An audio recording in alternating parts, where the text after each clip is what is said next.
भाई प्रश्न उठता है कि ये फॉरेन एक्सचेंज किस खेत की मूली का नाम है।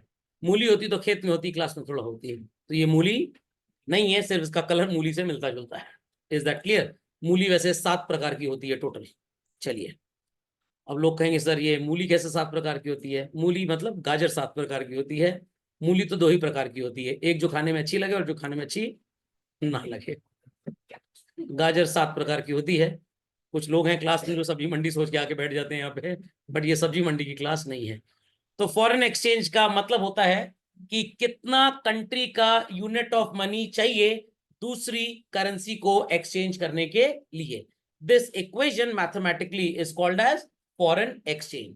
How many rupees are required to get particular quantity of dollars, this is called as foreign exchange. The rate at which a country's currency gets exchanged with the currency of some other or another country is called as what children? Foreign exchange। समझ में आ गई बात सबको? चलिए, तो बड़ी simple चीज है कि भाई हर देश की डिपेंडेंसी दूसरे के ऊपर क्यों है, ये आपको पता है, फिर से बताने की जरूरत नहीं है। तो कुछ चीजें हमारी कंट्री में है महंगी बट दूसरे देश में है सस्ती, तो हम इंपोर्ट कर लेंगे। हमारे देश में है ही नहीं, सिर्फ दूसरे देश में मिल रही है, then to what will do? नहीं, एक्सचेंज तो करेंगे, इंपोर्ट करेंगे। कुछ चीजें हमारे देश में सस्ती हैं, दूसरे देश में महंगी हैं, what will do with that? Export कर देंगे। और दूसरे देश में वो है ही नहीं, तो भी क्या कर देंगे? एक्सपोर्ट। खोपड़े में बात गई, पक्का? बट सेटलमेंट ऑफ ट्रांजैक्शंस के लिए आप अगर यूएस के साथ बिजनेस कर रहे हैं तो आपको हमेशा कोशिश होगी कि एक्सपोर्ट करके रुपी मिले, और उनकी हमेशा कोशिश होगी कि जब वो इंडिया को गुड्स बेचें तो बदले में उनको कौन सी करेंसी मिले? उनका अपना सगा प्यारा US dollar. Is that understood children? चलिए, तो ये बात सबको समझ में आ गई कि भाई अमेरिका एक ऐसी कंट्री है जो वॉरफेयर भी बनाता है, क्रूड ऑयल भी है उनके पास, मशीनरी भी है, बट झंडा भी वहां से बन के आ सकता है। तो अगर हम चीजें उनसे खरीदते हैं तो हमें पेमेंट के लिए बदले में क्या देना पड़ेगा? डॉलर। और वो हमसे चीजें खरीदते हैं तो बदले में क्या देना पड़ेगा? रुपी। Got it? चलिए, तो हर कंट्री की अपनी करेंसी होती है, सबको पता होगा।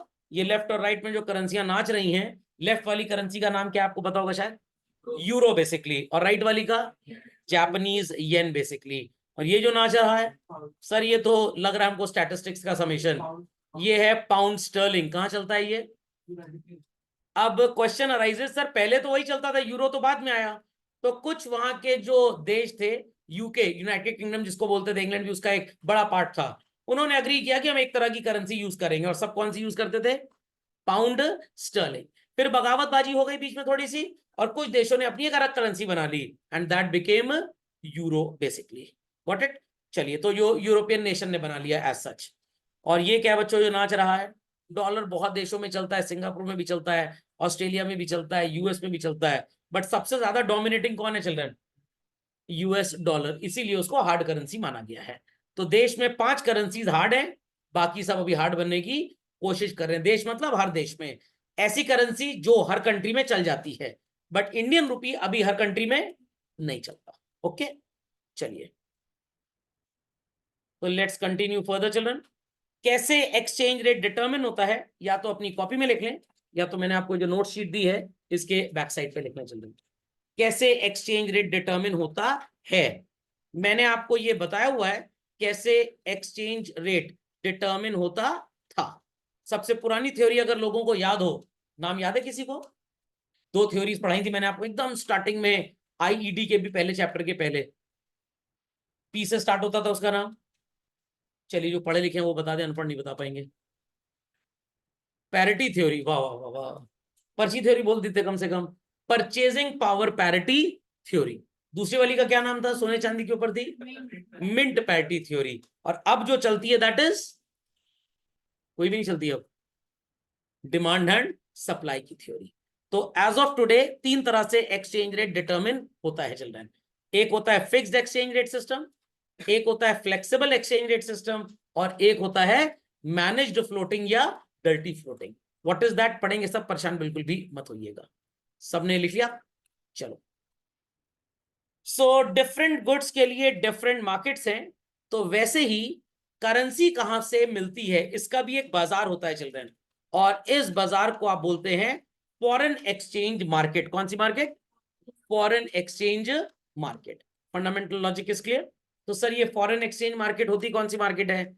आप बैंक्स को ले सकते हैं इसमें, you can take the example of institution like Western Union and all. ऐसी ढेर सारे इंस्टीट्यूशन हर कंट्री में होते हैं जो आपको एक कंट्री की करेंसी लेकर बदले में दूसरी कंट्री की करेंसी दे देते हैं। समझ गए? और इसी मार्केट को what we call children as foreign exchange market. समझ में आ गई बात? चलिए, so to buy a foreign currency we have to go to foreign exchange market. अब ये मत सोचिएगा फॉरेन एक्सचेंज मार्केट किसी फॉरेन कंट्री में होगी, नो, हर देश में होती है। और इसके एग्जाम्पल बैंक्स होते हैं और ये एक्सचेंज इंस्टीट्यूशंस होते हैं जो आपकी करेंसी लेकर आपको बदले में फॉरेन करेंसी दे देते हैं। क्लियर? तो सबसे ज्यादा प्रोमिनेंट जो यहाँ पे है वो बैंक्स ही है बेसिकली। और इन बैंक्स को कुछ बोला जाता है, ये मैंने बैंकिंग में पढ़ाया था बच्चों को। क्या बोला जाता है? Foreign exchange banks. जो घर जाके डेली रिवाइज करेंगे या अकल से तेज है वही जवाब दे पाएंगे, बाकी सिर्फ हेड को मजबूत करेंगे। चलिए, तो foreign exchange market is a market which handles two things children. First is called as supply and other thing is called as what? Demand. तो भाई डॉलर्स की सप्लाई कब होगी? ये तो बात की बात है, कहां से होगी? पहली बात ये है फॉरेन कंट्री से करेंसी आएगी तो डॉलर की सप्लाई, और हमारे देश को करेंसी चाहिए तो डॉलर की डिमांड है। कुछ लोग कह रहे हैं सर हम भी वाला झूला झूलेंगे, दिमाग की बत्ती जलेगी झूला झूलने से और आपके सवालों के जवाब दे पाएंगे। इन सब चीजों का वास्तविकता से कोई लेना देना नहीं है। अगर आपको लग रहा है झूला झूल के दिमाग की बत्ती जलेगी तो सो कॉल्ड ऐसा बिल्कुल भी नहीं है। अगर हो जाए ऐसा तो इसे इत्तेफाक माना जाए। तो जब भी फॉरेन गुड्स की डिमांड इंडिया में बढ़ती है तो फॉरेन करेंसी की डिमांड भी इंडिया में बढ़ जाती है। कैसे सर? हम उनके गुड्स खरीदेंगे तो उनकी करेंसी में पेमेंट करेंगे, तो we need their currency. But Indian goods की डिमांड अगर विदेशी बाजारों में बढ़ गई चल रहे हैं तो वो हमसे सामान खरीदेंगे और बदले में अपनी करेंसी हमको दे देंगे। This will lead to what? Supply. हमारे यहाँ कुंभ मेले में संगम स्नान करने लोग आए विदेश से तो फॉरेन करेंसी आई, और हम थेम्स नदी में अपने कपड़े धोने गए तो हमारे यहाँ से करेंसी जाएगी। समझ में आ गया? हाँ बोलिए अंजलि जी। तो हम लोग डॉलर्स करेंगे तो नहीं, हम रुपी ही देना चाहेंगे, बट वो क्योंकि रुपी नहीं लेना चाहेंगे तो इसलिए हमको कौन सी करेंसी देनी पड़ेगी? डॉलर। अगर वो अग्री हो जाते हैं कि नहीं रुपी ही दे दीजिए, फिर हमारे यहाँ के लोग जब 2025 में कुंभ मेले में संगम में स्नान करने आएंगे तो वही रुपी वहां लाके वो खर्च कर लेंगे तो हो जाएगा। जैसे अभी यूएई में, अभी रशिया के साथ भी होने लग गया है। अभी रशिया से तो हम S-400 मिसाइल सिस्टम खरीदते हैं, अभी $4 बिलियन के हथियार उनको बेचे गए हैं। तो वो डील डॉलर में हुई है क्योंकि रशिया के यूएस के साथ भी रिलेशन बहुत अच्छे नहीं है। तो अब अमेरिका को लग रहा है कि जो रशियन ट्रेजरी में रशिया का जो क्या कहते हैं सेंट्रल बैंक होगा, जो उनके पास डॉलर रखे हैं, हो सकता है अमेरिकन बोल दें कि अब हम वो डॉलर आपसे बदलेंगे नहीं, तो वो डॉलर उन्होंने इंडियंस को दे दिए। अब इंडियन पॉपुलेशन जब यूएस जाएगी तो वही डॉलर लेके चली जाएगी। Is that clear? समझ में आ गया? तो इसलिए ये डील डॉलर्स में हुई है, एल्स ये डील भी रूबल या रुपी में ही होती। ओके, हमने उनको हथियार बेचे तो बदले में उनसे रूबल ले लेते हैं, सॉरी हाँ हथियार बेचे, अब कल को जब उनसे फ्यूल खरीदेंगे क्रूड ऑयल तो यही रूबल उनको वापस कर देंगे। रूबल रशिया की करेंसी है बेसिकली। समझ गए? लोग सोचते तो कोई बबल गम है वो दे देंगे उनको। तो various reasons are understood children. हमारे लोग अगर विदेश में पढ़ना जाना चाहेंगे, सर वो यही नहीं पढ़ते विदेश में क्या पढ़ेंगे, नहीं विदेश में पढ़ने लग जाते हैं ताकि शादी ब्याह हो जाए ठीक से, तो फॉरेन करेंसी की डिमांड बढ़ेगी। और अगर जो बिडेन की भतीजी, मार्क जकरबर्ग का बेटा, समझ में आ गया, एलन मस्क की सो कॉल्ड ग्रैंड चिल्ड्रन मेरे से पढ़ना चाहते हो तो हमारे देश में फॉरेन करेंसी आएगी कि जाएगी? आएगी। तो सप्लाई और डिमांड के मल्टीपल रीजन सबको पता लग गए। चलिए, तो यहां पे बच्चों आपको एक मार्केट नजर आ रही है, that is a spot market and futures market. तो मैं स्पॉट मार्केट तो समझा देता हूं, बड़ा आसान है। फ्यूचर मार्केट समझाने में थोड़ा सा समय लगेगा तो धैर्य बनाई रखिएगा। तो स्पॉट मार्केट का मतलब क्या होता है? एक बार मैंने बच्चों से पूछा था what is the meaning of spot market, पता है जवाब क्या मिला? सर आपने कभी कोल्ड ड्रिंक पिए? हाँ सर, जैसे गोल्ड स्पॉट मिल गई तो स्पॉट मार्केट हो गया। कुछ लोग बोलने लग गए कि सर वो कपड़े पे स्पॉट लग गया है तो टाइट लगा के धुल दे उसको। नो, करंटली आपको अगर फॉरेन करेंसी चाहिए तो आप इंडियन रुपी दीजिए और बदले में फॉरेन करेंसी ले लीजिए। Either you go to a bank or you go to some exchange institution, that place is basically called as what? Spot market. इतनी बात सबको समझ में आ गई? समझ में आ गई बच्चों बात? चलिए, अगला धमाका होने वाला है फ्यूचर मार्केट का। ये होती क्या है सर फ्यूचर मार्केट? इसको हिंदी में वायदा कारोबार बोलते हैं। क्या बोलते हैं बच्चों? वायदा कारोबार। और अंग्रेजी में इसको क्या बोलते हैं? Futures market. ये स्टॉक मार्केट का एक डेरिवेटिव्स का कॉन्सेप्ट होता है, उसी के तहत गवर्न होती है। ये बनी कैसे, ये मैं आपको सबसे पहले बता देता हूं। What it clear? सब लोग तैयार हैं इसको जानने के लिए? चलिए, तो थोड़ा सा एडवांस्ड एग्जांपल लेंगे, बहुत बेसिक एग्जांपल नहीं लूंगा। An importer of a machine, आप लिख भी सकते हैं इसको, costing $10,000 as at 16th May 2024। और आपको पता है बच्चों एक्सचेंज रेट क्या था, मैंने आपको बताया हुआ है। $1 इक्वल्स टू ₹82। एक्सचेंज रेट सब जानते हैं, स्टार्टिंग में हमने काफी रिसर्च की थी इसके ऊपर, इसीलिए काफी इंफॉर्मल नॉलेज आपको दी गई थी, ताकि ये सब पढ़ते समय आपकी बैंड ना बचे। तो एक पर्टिकुलर इंपोर्टर है मशीन का, जिसने मशीन इंपोर्ट की 16 मई 2024 को, और मशीन का दाम कितना है चल रहे हैं? $10,000। और उस दिन एक्सचेंज रेट क्या चल रहा था $1 का? ₹82।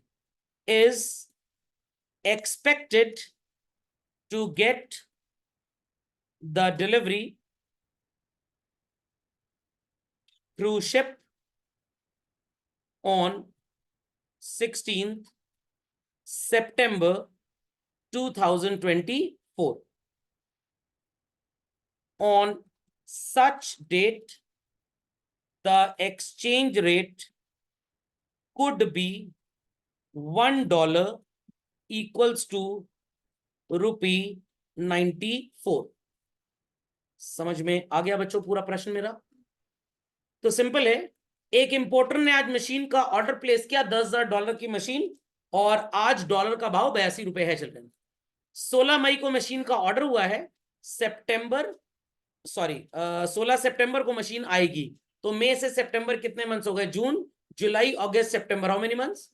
4 मंथ्स। 4 महीने के बाद एस्टिमेशन है कि डॉलर का दाम कितना हो जाएगा बढ़ के? ₹94। तो अगर वो आज डॉलर्स ना खरीदे और भविष्य में डॉलर का प्राइस बढ़ के $1 इक्वल्स टू 94 हो जाता है चल रहे हैं, तो उस बेचारे को मशीन कितने रुपए की कॉस्ट करेगी? जो आज डॉलर का दाम ₹82 है, that is expected to be how much? 94। जरा 10,000 को 94 से मल्टीप्लाई करिए और बताइए वैल्यू क्या आएगी? 94 लाख आ जाएगा। चलिए, मैथ्स के हिसाब से 9,40,000 की उसको ये मशीन पड़ेगी। Any doubts? Many doubts on this children? समझ में आ गया? तो आपके ओपिनियन में बच्चों, उससे डॉलर्स का अरेंजमेंट आज ही कर लेना चाहिए, the day he is placing the order. तो आज अगर वो डॉलर्स का अरेंजमेंट कर लेता है, तो $10,000 would cost him how much only? 8,20,000। तो क्लास में काफी बच्चे हैं जो जवाब देंगे he should buy the dollars today और at the time of delivery while making payment children. आज खरीद लें, 8,20,000 की मशीन पड़ जाएगी, क्योंकि डॉलर 82 का है, और फ्यूचर में खरीदेंगे तो कितने का पड़ेगा? 940। तो इंटेलिजेंस क्या बोलता है? Today we should buy and keep it, और जब मशीन आएगी पेमेंट कर दें, या जिस दिन मशीन का डिलीवरी होगा उस दिन डॉलर खरीदने जाएं? आज। चलिए, तो आपके सामने एक क्वेश्चन आता है। हाँ, क्या बोलना चाह रही है अंजलि जी? जिस दिन डिलीवरी उस दिन डॉलर लिया जाए?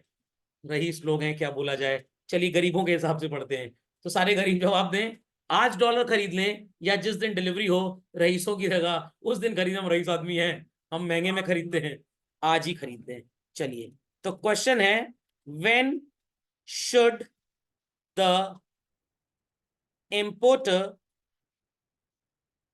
acquire dollars? बताइए बच्चों।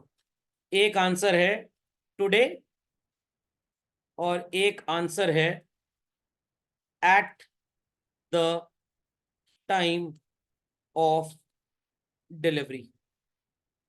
चलिए, कौन कौन इस आंसर के साथ जाना चाहेगा कि आज ही खरीद लें? Very good, excellent. और कौन कौन इस आंसर के साथ जाना चाहेगा? चलिए, कोई नहीं जाना चाहेगा। तो बच्चों मेरे ओपिनियन में आज तो हम नहीं खरीदेंगे। आई, ये क्या हो गया सर? इतना बढ़िया कॉन्सेप्ट समझ में आता है, आप बाद में टांग मार देते हैं कॉन्सेप्ट में। अरे इतना ही चीजें आसान होती तो टीचर मंदिर मस्जिद चर्च गुरुद्वारे के सामने पूरी कढ़ैया लेके बैठते, मैं तो पतीला लेके बैठ जाता बड़ा सा। Is that clear? ताकि सिक्का अगर फेंके तो साइड में ना जाए, उसी के अंदर आए। आप डॉलर भविष्य में तो नहीं खरीदने वाले क्योंकि बहुत ही महंगा पड़ेगा। सर सस्ता भी तो हो सकता है, बिल्कुल, उस एग्जाम्पल को भी टेकअप कर लेंगे, परेशान मत होइए। तो आपने क्या जवाब दिया, उसे कब खरीदें? टुडे। तो सर आज खरीदने में क्या प्रॉब्लम है? अगर प्रॉब्लम ना होती तो आप यहां पे ना होते बच्चों, आप अपने घर पे होते। तो सो कॉल्ड आज खरीदने में देयर इज अ प्रॉब्लम। क्या प्रॉब्लम है? प्रॉब्लम है अगर आप एक बिजनेसमैन है बच्चों, तो आपकी कैपिटल ब्लॉक हो जाएगी। 8,40,000 रुपए अगर आप बैंक में डिपॉजिट कर दें, सॉरी 8,20,000 अगर बैंक में डिपॉजिट कर दें 4 महीने के लिए, और मान लीजिए 3-4% का भी इंटरेस्ट मिल जाए, या एफडी है तो 6-7% का भी मिल जाए, तो 8 लाख का रफली 50,000 रुपए साल इंटरेस्ट हो गया 7% पे। 4 महीने में कम से कम 12-13,000 तो बनी गया इंटरेस्ट। तो आपको इंटरेस्ट लॉस होगा कि नहीं होगा? इंटरेस्ट लॉस होगा कि नहीं होगा? तो सर फिर क्या किया जाए? आज भी प्रॉब्लम, भविष्य में भी प्रॉब्लम, प्रॉब्लम ही प्रॉब्लम। हम सर आत्महत्या कर लेते हैं, सारी जड़ की फसादी खत्म हो जाए। नहीं बच्चों, क्या मशीन नहीं खरीदेंगे तो क्या मंदिर मस्जिद चर्च गुरुद्वारे के सामने पतीला कटोरा डोंगा लेके बैठेंगे भीख मांगने के लिए? आप क्या करेंगे? आप एक स्पेशल बाजार में जाएंगे बच्चों, और इस बाजार का नाम क्या है? Futures market. तो ये मिस्टर इंपोर्टर भाई क्या करेंगे? लिखना स्टार्ट करें सब लोग। Mister importer will enter into a buy futures contract with some bank. तो बच्चों ये कौन सा कॉन्ट्रैक्ट करेंगे? बाय फ्यूचर्स का कॉन्ट्रैक्ट करेंगे with some bank for buying dollars on 16th September 2024 at rupee. Bank वालों को लग रहा है कि डॉलर का दाम सितंबर आते आते गिरेगा। मिस्टर इंपोर्टर को लग रहा है कि डॉलर का दाम सितंबर आते आते बढ़ेगा। आज डॉलर का दाम 82 रुपीज है। मिस्टर इंपोर्टर इज थिंकिंग कि 90 प्लस जाएगा, 94 95 हो सकता है। बैंक को लग रहा है कि कहीं ये 70 रुपए पे ना चला है। तो बैंक ने और मिस्टर इंपोर्टर ने कॉन्ट्रैक्ट किया, जहां पे मिस्टर इंपोर्टर कॉन्ट्रैक्ट करेंगे कि मैं भविष्य में आपसे डॉलर्स खरीदूंगा। Is that understood children? और बैंक भी इनके साथ एक कॉन्ट्रैक्ट करेगा कि बैंक इन्हें भविष्य में क्या करेगा बच्चों? डॉलर्स बेचेगा एट अ प्राइस ऑफ 85। तो सर नुकसान और फायदा? इंपोर्टर को लग रहा है कि डॉलर का दाम बढ़ के कितना हो जाएगा बच्चों? 94। बैंक को लग रहा है कि डॉलर का दाम घट के कितना हो जाएगा? 70-75 रुपए। तो बैंक कह रहा है चलो मुर्गा फंस गया, 85 में खरीदने को तैयार है, हम तो 70-75 तक सोच के चल रहे हैं जाएगा। इंपोर्टर सोच रहा है चलो बैंक वाले फंस गए, हम तो सोच रहे हैं कि डॉलर 94 तक जाएगा। बैंक बेवकूफ गवार 85 में बेचने को रेडी हो गया। तो इंपोर्टर किसको मुर्गा समझ रहा है? बैंक को। और बैंक किसको मुर्गा समझ रहा है? इंपोर्टर को। लेट्स सी भांगड़ा कौन करेगा। यहां तक की कहानी क्लियर हो गई सबको? नहीं समझ में आया? समझ में आ गया? चलिए, आफ्टर 4 months। सर ये तो एकदम इंडियन मूवी स्टाइल हो गया। 4 महीने बाद वो चुड़ैल वापस आएगी। 3 conditions could be there children। How many conditions? 3। एकदम फ्री माइंड से पढ़िएगा इन 3 कंडीशंस को।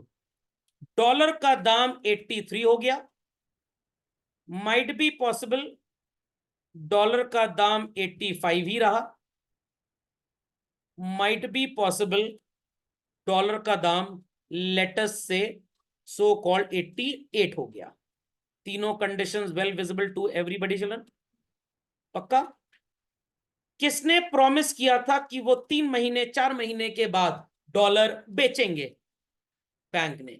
और किसने प्रॉमिस किया था कि वो डॉलर खरीदेंगे? किसने? इंपोर्टर ने। Very good. तो 3 कंडीशंस आपके सामने आ गई हैं। होली खेलते हैं इनके साथ और तीनों को रंग देते हैं। चलिए, रेडी एवरीबडी? चलना। 88 रुपीज का भी हो सकता है और सो कॉल्ड चिल्ड्रन 83 रुपीज का भी हो सकता है। बात सुनने के लिए तैयार है सब लोग? अगर 83 रुपी का डॉलर 4 महीने बाद हो गया तो मिस्टर इंपोर्टर कहेगा मेरी मत मारी गई थी, मैंने बैंक के साथ सौदा कर लिया।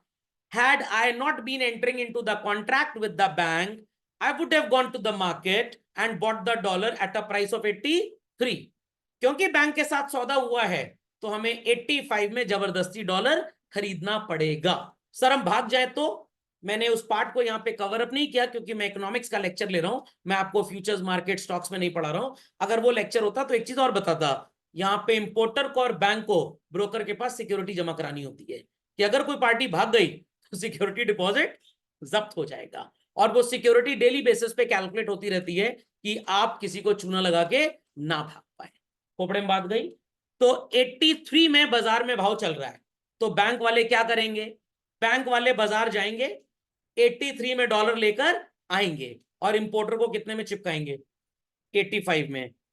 तो banks gain is how much children? कुछ भी नहीं, ₹2। एंड मिस्टर इंपोर्टर ने कितने रुपए में डॉलर खरीदने का कॉन्ट्रैक्ट बैंक के साथ किया था? 85। और बाजार में कितने का मिल रहा है? 83 का। कितना महंगा चिपकाया गया इसको डॉलर? ₹2। तो इंपोर्टर का हो गया ₹2 का लॉस और बैंक का हो गया ₹2 का गेन। बट एक चीज ध्यान से सोच के चलिए, अगर 94 भाव पहुंच जाता तब भी इंपोर्टर को कितने में मिल रहा है? 85 में। Is that clear? तो बैंक का टोटल गेन बच्चों $10,000 पे कितने रुपए का है? कितने रुपए का है? 20,000। और मिस्टर इंपोर्टर का लॉस $10,000 पे कितने का चल रहा है? 20,000 का। धंधे पानी की बात है, घाटा नुकसान तो होता ही रहता है, but one thing he was super sure, कुछ भी हो जाए 85 से ज्यादा मेरे को नहीं पड़ेगी डॉलर की कॉस्ट। समझ में आई बात? पूरा कंप्लीट कर लूं तो एक लाइन आपको और बताऊंगा बाद में।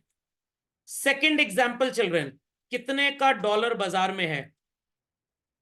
85। बैंक वाले बाजार जाके डॉलर लाएंगे 85 में और मिस्टर इंपोर्टर को कितने में चिपकाएंगे?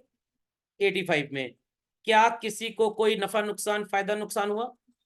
इलेक्शन का टाइम चल रहा है, ईवीएम याद आ रहा है। चलिए, तो it is called as what children?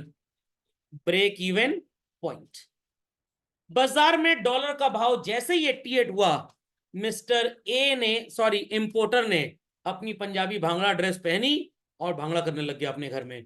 बीवी कह रही है बौखला गए हो क्या, पगला गए हो क्या, डपोड़ संग हो क्या एकदम से तुम? कह रहा है नहीं, हमने बैंक से 85 में सौदा किया था और डॉलर कितने का है बाजार में? 88। कितना मार्केट के मुकाबले सस्ता मिलेगा बच्चों? कुछ भी नहीं। कितना सस्ता मिलेगा? ₹3।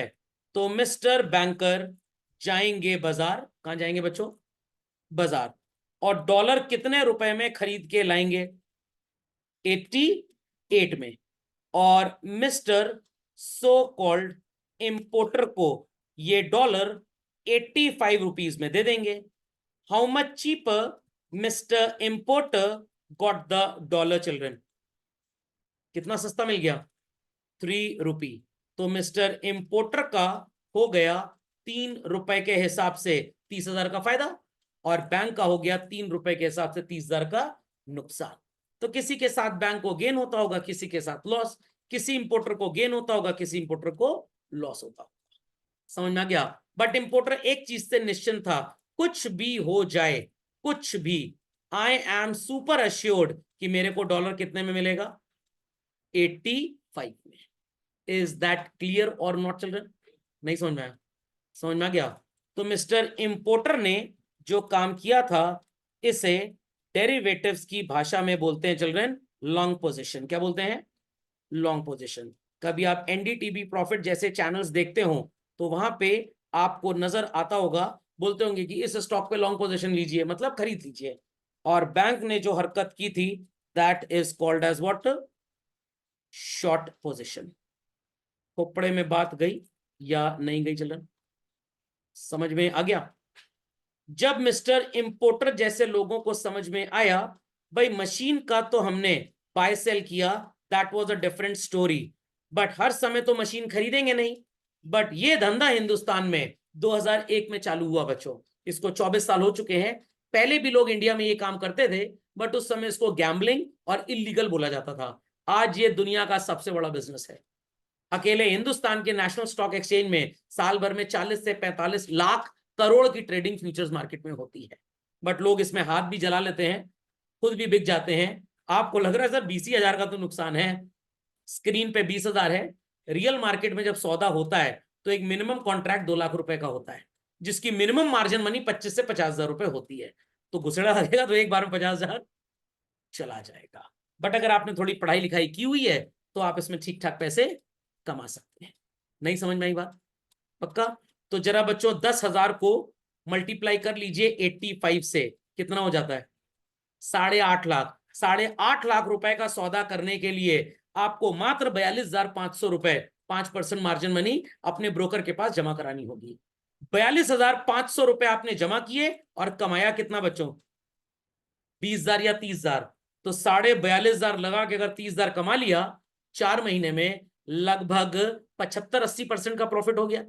4 महीने में 80% का प्रॉफिट हुआ तो साल भर में 240% का प्रॉफिट हुआ कि नहीं हुआ? देता है कोई बिजनेस 240% का प्रॉफिट? कोई बिजनेस नहीं देगा। समझ में आ गया? इसको बोलते हैं futures market. Is that understood well by all children? पक्का? एक इसके बड़े पप्पा होते हैं, उनको बोला जाता है ऑप्शंस मार्केट। कभी समय मिलेगा तो वो भी सिखा दूंगा। Not to worry at all children. झटपट इसको नोट डाउन कर लें, कोई क्वेरी है तो प्लीज आस्क। तो I hope so everybody understood very well कि डॉलर्स क्या होते हैं, इंडियन करेंसी क्या होती है, फ्यूचर्स मार्केट क्या होती है, समझ गए सब लोग? तो इस इंपोर्टर ने सोचा कि मशीन तो कभी कभी खरीदूंगा, चलो इस तरह का ट्रेड ही स्टार्ट कर देता हूं। तो इंडिया में पहले ये सब ट्रेड्स होते थे बट देवर इलीगल। तो बाद में सिक्योरिटीज कॉन्ट्रैक्ट रेगुलेशन एक्ट ने इसको लीगल ठहरा दिया, तो अब ये ट्रेड्स लीगल हो गए हैं। तो ये बात समझ में आ गई? यहाँ पे एक वर्ड आपको नजर आ रहा है what children? Hedging against risk. Sir hedging का मतलब क्या होता है? बेसिकली जब आप फाइनेंशियल मार्केट की बात करते हैं तो 3 तरह के ट्रेड्स वहां पे होते हैं बच्चों। एक होता है स्पेक्यूलेटिव ट्रेड, या तो उसमें प्रॉफिट होगा या तो लॉस होगा, तीसरा कुछ नहीं होने वाला। एक होता है आरबी ट्रेड, एक बाजार में खरीदते हैं और दूसरे बाजार में बेचते हैं, करेंगे इसकी भी बात किसी जमाने में। बट एक ऐसा धंधा होता है जहां पे आप अपना प्रॉफिट तो नहीं कमाते बट अपने लॉस को कम करते हैं। तो अगर मेरे को लग रहा है कि टीचिंग बिजनेस में कुछ लॉस हो रहा है तो मैं अपने फंड्स को टीचिंग बिजनेस में इन्वेस्ट नहीं करूंगा, मैं स्टॉक मार्केट में इन्वेस्ट कर दूंगा। तो वहां का गेन मेरे यहाँ के लॉस को कॉम्पनसेट कर देगा। That process is actually called as hedging. तो हेजिंग का मतलब होता है reducing your losses. What? Reducing your losses. तो लॉटरी का टिकट खरीद लो, या तो प्रॉफिट होगा या तो लॉस होगा, तो it is called as speculation. But अगर आपने इंश्योरेंस करा लिया तो ये क्लियर है कि जितना प्रीमियम बस उतना ही देना है। अगर गाड़ी चोरी हो गई या टूट टाट गई, एक्सीडेंट हो गया, आपका लॉस थोड़ा सा इंश्योरेंस कंपनी कवर कर देगी, थोड़ा सा आपको बेयर करना है। तो insurance is also a tool for hedging basically. समझ गए हेजिंग का मतलब क्या होता है? किसमें? नहीं, इसमें कुछ स्ट्रैटेजीज ऐसी होती हैं जहां पे आपका लॉस कम हो जाता है। तो अभी यहाँ पे जो मेरा एग्जाम्पल था, इस एग्जाम्पल को मैं फिर से लिखता हूं यहाँ पे। इस एग्जाम्पल में आपको साफ साफ नजर आ रहा होगा कि यहाँ पे मिस्टर इंपोर्टर को गेन हो गया, तो हम एक स्ट्रैटेजी लेंगे ऐसी जहां पे हमको गेन होने की उम्मीद हो। अगर हमारे पास कोई ऑलरेडी ऐसी स्ट्रैटेजी है जहां पे हमको लॉस होने की उम्मीद हो, तो अगर मैंने कार खरीदी, मेरे को 3 महीने बाद फील हो रहा है कि मेरी कार चोरी हो सकती है, तो मैं गराज में ताला और बढ़िया लगवा दूंगा। तो चोरी का जो डैमेज होगा उसको कम करने के लिए हमने कहां पे पैसे स्पेंड किए? लॉक पे। बट लग रहा है कि अगर लॉक भी टूट गया और चोरी भी हो गई तो उसके अंदर से स्टीरियो सिस्टम निकल सकता है। 1 लाख रुपए का स्टीरियो सिस्टम लगा है कार में, गाड़ी तो वापस आ जाएगी, तो हम स्टीरियो सिस्टम का भी एक इंश्योरेंस पॉलिसी ले लेंगे। तो व्हाट वी हैव डन, हमने अपने लॉस को थोड़ा सा कम करने की कोशिश की है। तो काफी इसमें स्ट्रैटेजीज होती है। उन स्ट्रैटेजीज में ऐसा होता है कि आप एक कॉन्ट्रैक्ट करें जहां पे अगर आपको लग रहा है लॉस हुआ, तो आप एक और कॉन्ट्रैक्ट कर लें जहां पे आपका लॉस कम होगा। वो प्रॉफिट में कभी कन्वर्ट नहीं होगा, वो सिर्फ आपके लॉस को कम करेगा। Is that clear? समझ में आ गया? चलिए सो transfer function, credit function and hedging function, अभी थोड़ी देर पहले मैंने जो ज्ञानबाजी की थी आपके साथ, that was children hedging function. Hedging का एग्जैक्ट एग्जांपल के लिए मैं आपकी एक और क्लास ले लूंगा अलग से, वो आपके सिलेबस के तो बाहर है, बट आप पढ़ लेंगे तो आपको बड़ा अच्छा लगेगा। देन क्रेडिट फंक्शन का मतलब क्या होता है? जापान ने हमको 20,000 करोड़ डॉलर का सो कॉल्ड फंडिंग कर दिया। कौन सी वो ट्रेन चलाने वाले हैं हम लोग? Bullet train. पता नहीं कब चलेगी, भगवान जाने। मेरे को लग रहा है कि आपकी अगली जनरेशन उसका इनॉग्रेशन देख पाएगी। ओके, तो it is called as what? Credit function. और जब हम पैसे का लेन देन करते हैं गुड्स को खरीदने बेचने के लिए among the countries, that is known as what? Transfer function. तो अभी जो मेरे इंपोर्टर वाले एग्जांपल में, इंपोर्टर ने डॉलर खरीदने के लिए पहले ही बैंक के साथ कॉन्ट्रैक्ट कर लिया, ताकि बेचारे को महंगा डॉलर जो मिले वो थोड़ा सा कम हो जाए, थोड़ा सा सस्ता मिल जाए। तो he did what children? Hedging. और अगर एक कंट्री दूसरी कंट्री को, या एक कंट्री मैन दूसरी कंट्री मैन को लोन देते हैं, तो it is known as credit function. और मशीन खरीदने के लिए जो हम डॉलर्स ट्रांसफर करेंगे, that is simply called as transfer function. समझ में आ गया? यूएस में मान लीजिए ब्लैक फ्राइडे सेल लगी, आपने एक लैपटॉप अपने रिलेटिव से मंगवा लिया और उसको पैसे दे दिए, तो what you did? Transfer function. समझ में आ गई बात? तीनों को झटपट कॉपी करें। अब प्रश्न उठता है कि डोमेस्टिक करेंसी की प्राइस को कैसे डिटरमिन किया जाए। तो किसी जमाने में इसके लिए सबसे पुरानी जो थ्योरी चलती थी बच्चों, क्या नाम था उसका, याद करिए, फिर भूल गए। Purchasing power parity theory. वो अबैंडन कर दी गई। उसके बाद कौन सी आ गई? मिंट पैरिटी, और वो भी अबैंडन कर दी गई। और अब चलती है modern theory, that is demand and supply. तो फॉरेन एक्सचेंज क्या होता है ये सबको पता है, लिखने की जरूरत बिल्कुल भी नहीं है। फॉरेन एक्सचेंज रेट क्या होता है ये भी आपको पता है, the rate at which a country's currency can be exchange with the currency of some other country. याद रहेगा? चलिए, तो कितने इंडियन रुपीस आपको देने पड़ेंगे $1 खरीदने के लिए? कहां से आपको ये डॉलर्स मिलेंगे? येन मिलेगा, यूरो मिलेगा, और कैसे इनकी प्राइस डिटरमिन की जाएगी? तो इसके लिए दुनिया में 3 तरह के सिस्टम्स बने चल रहे हैं। आपको मैंने नोट्स दिए हैं, जरा उन नोट्स को बच्चों झटपट ओपन कर लीजिए, और आपको नजर आ रहा होगा एक्सचेंज रेट सिस्टम्स, जहां पे हेडिंग लिखी है चिल्ड्रन, वहां पे आपको नजर आ रहा होगा कि फिक्स एक्सचेंज रेट सिस्टम 46 से 71 तक ऑपरेटिव था, खत्म हो गया। उसके बाद फ्लेक्सिबल एक्सचेंज रेट सिस्टम आ गया 1972 में। और फ्लेक्सिबल एक्सचेंज रेट सिस्टम में थोड़ी सी बेईमानी जब चालू हो जाती है, तो उसको बोलते हैं मैनेज्ड फ्लोटिंग या डर्टी फ्लोटिंग। तो मैं इसके बारे में आपको एकदम स्पष्ट शब्दों में समझाता हूं। मान लीजिए कि भाई आपको पता है कि बॉक्सिंग होने वाली है, तो आप अपनी टीम में हमेशा वो फाइटर उतारेंगे जो सामने वाले से बेटर होगा। Is that clear? आपके पास भी एक फाइटर, सामने वाली टीम में भी एक फाइटर, इट इज फिक्स्ड। आपके पास 5 लोगों की टीम है, सामने वाले के पास भी 5 लोगों की टीम है, 1-to-1 फाइट होगी। बट कौन सा वन आएगा ये ना आपको पता है सामने वाले के लिए, और ना सामने वाले को पता है आपके लिए। तो जब आपने देखा सामने मिस्टर तंदुरुस्त आ गए हैं, तो आप भी भेजेंगे किसको? मिस्टर पुष्ट पुष्ट को। तंदुरुस्त तो उसकी टीम का ना, आपकी टीम का कहां है? समझ में आ गया? अगर आपको लग रहा है सामने से मिस्टर पहलवान आ रहे हैं, तो आप किसको भेजेंगे? आप भेजेंगे मिस्टर बलवान को। समझ में आया कि नहीं आया? बार बार मिस फायर होता जा रहा है। तो this is called as flexible system. But सामने अगर हुष्ट पुष्ट आ गए, या मिस्टर पैतरेबाज आ गए, आपने भी अपना एक भेजा, वो ज्यादा सूता जा रहा है, आपने 2-3-4 एक साथ भेज दिए, सामने वाला कह रहा नहीं कोई नहीं है, मैं अकेले सबसे निपट लूंगा, तो आपने बेईमानी की। जैसे बॉलीवुड की मूवीज में होता है, हीरो लड़ रहा है विलन से, विलन जब ज्यादा सूता जाता है उसके चंगू मंगू चले आते हैं। यस और नो? विलन कह रहा नहीं मैं इनके लिए अकेला हूं, तो this is called as what? Managed floating या dirty floating. Is that clear or not clear? आपकी मम्मी की पड़ोस वाली आंटी के साथ लड़ाई चल रही है, आप गए 2 घंटा पड़ोस के बच्चे को मार के आ गए, वो आया 2 घंटा आपको मार के चला गया, इट इज फिक्स्ड। 3-4 आप लेके पहुंच गए, 3-4 वो लेके आ गया, मार पीट के सब आ गए, इट इज फ्लेक्सिबल। जब आप ज्यादा सूते जा रहे थे, मम्मी पहुंच गई आपको बचाने के लिए, हाय रे मेरे लाल पीले नीले गुलाबी को छोड़ दो, ये बेईमानी हो गई, अब लड़ने मरने तो आपस लड़ रहे, तो it is called as what? Managed floating. समझ में आ गया? तो कौन सा सिस्टम कब चला ये क्लियर हो गया सबको?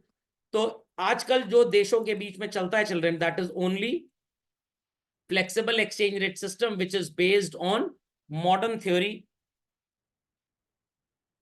of demand and supply supply, got it? लिख लीजिए झटपट फास्ट। चलिए, तो फिक्स्ड एक्सचेंज रेट सिस्टम में गवर्नमेंट दो कंट्रीज की बैठ के आपस में फिक्स कर लेगी कि हमारी और आपकी करेंसी का रेट क्या चलेगा।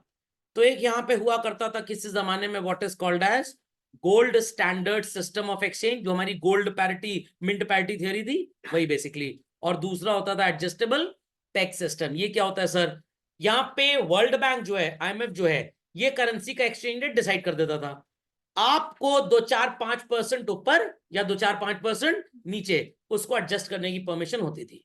फॉर एग्जाम्पल अगर डिसाइड कर दिया $1 इक्वल्स टू 70 और 5% की पेग लगी हुई है, तो इसका मतलब $1 के बदले 70 भी हो सकता है, 5% कम दैट इज 66.5 भी हो सकता है, 5% ज्यादा 73.5 भी हो सकता है। उससे ऊपर आप चेंज नहीं कर सकते। खोपड़े में बात गई।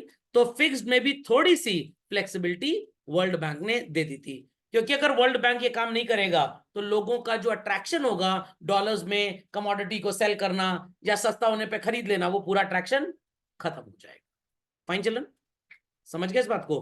तो इसको जरा झटपट आप लिखें। So gold rate of exchange में चिल्ड्रन डिफाइन की जाती थी करेंसी की value in terms of gold.